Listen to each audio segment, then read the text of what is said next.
Yeah. That looks like what it was supposed to look like, right, Dylan? Yeah, that one looks like the one that was in Rhode Island, like the ones that are found in America, though. So Talk it's like about that too.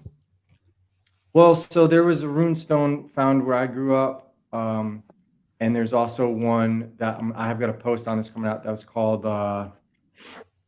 Where was that guy in Massachusetts? Just Dighton. Was it Dighton? Where's the guy that just got arrested for the leak in Massachusetts? I think it's Dighton. But so there's been runestones that have been that are alleged to be real, right? Again, there's nothing to date it. What they said is because it's using a hooked X, that means they stopped using that around 1300 AD. So it's at least that old. And I don't know, like without other artifacts, it's just a one-off. And I think that's what's so challenging about a lot of these stuff is there's no other artifacts to really tell a story.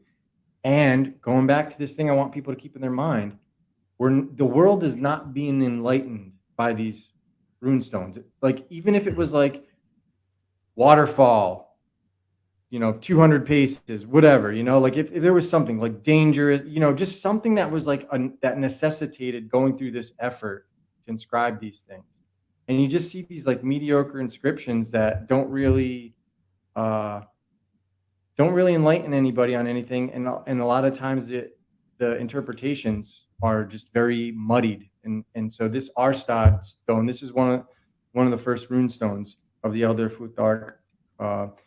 It's externally dated to 390 to 590 AD, but guess what year it was found in? 1855.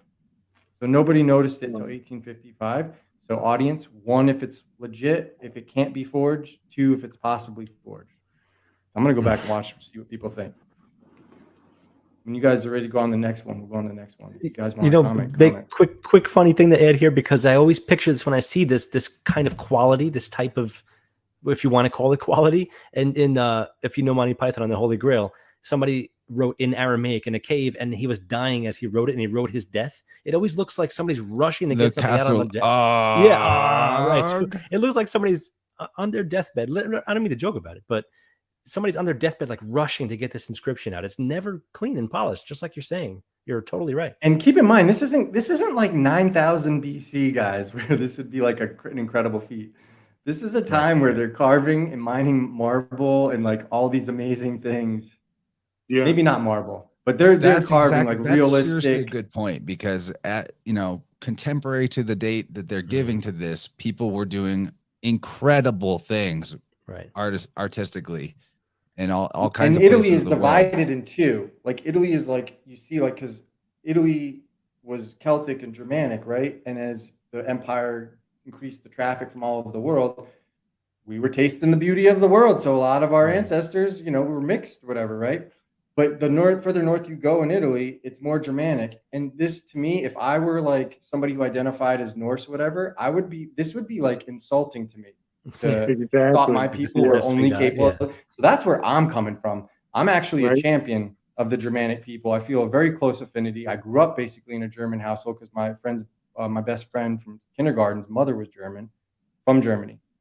They own land in the Black Forest. And so like I grew up in this stuff. So I know a lot about the culture or whatever. And I take great pride in the German people. And I see there's a lot of demonization of them, especially with the freaking Mussulmans, those Turks. Am I missing something? PK's being a wise ass. I'd carve that shit on a rock tomorrow. That's so true.